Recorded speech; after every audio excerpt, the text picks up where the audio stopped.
사람은 태어나면서 많은 질병에 노출되어 있습니다. 그렇기 때문에 콜레라, 뇌염, 결핵, 그리고 요즘은 자궁경부암 백신까지 각종 백신도 함께 발달하고 있는데요. 신종 바이러스 질환이 세계 곳곳에서 창궐하면서 백신의 중요성은 더욱 커지고 있죠. 그래서 백신 산업은 미래를 이끌 바이오 산업으로 주목받고 있습니다.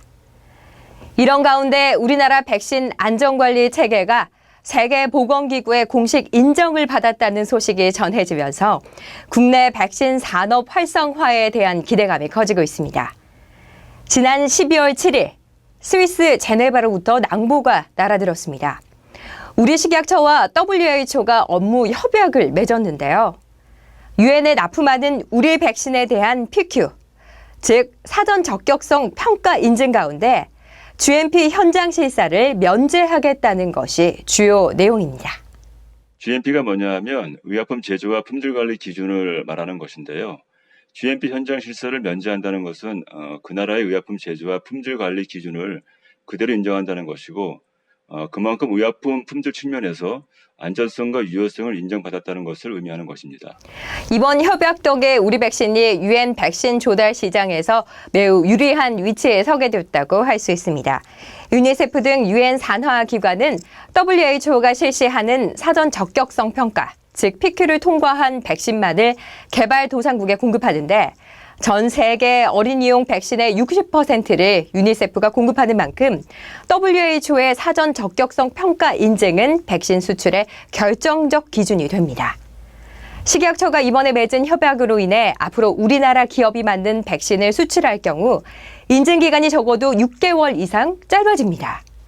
우리 제약 기업으로서는 그야말로 황금 같은 기간 단축 혜택을 보게 되는 것이죠. 이번 협약을 통해 우리나라 식약처는 국제보건기구의 PQ 인증을 받으려는 국내 백신의 허가 심사 자료 등의 자료를 WHO에 제공하고 WHO는 백신의 부작용 정보와 백신 공급에 영향을 미칠 수 있는 정책 정보 등을 우리나라에 신속히 제공키로 합의했는데 이를 통해 우리는 WHO의 정책 변화에 효율적으로 대응할 수 있게 됩니다. 이번 업무 협약은 WHO가 우리나라의 백신 안전관리 체계에 대해서 국제적으로 인정할 만한 수준에 이르렀다는 것을 공식적으로 인정하는 계기라고 생각합니다.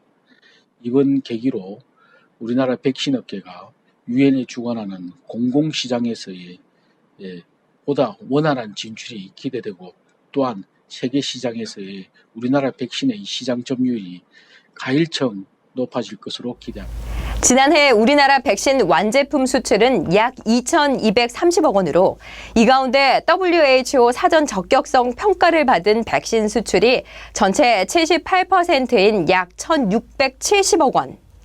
이번 WHO 현장 실사 면제가 국내 백신 산업이 세계 시장을 향해 더욱 뻗어갈 수 있는 훌륭한 계기가 되기를 기대해 봅니다.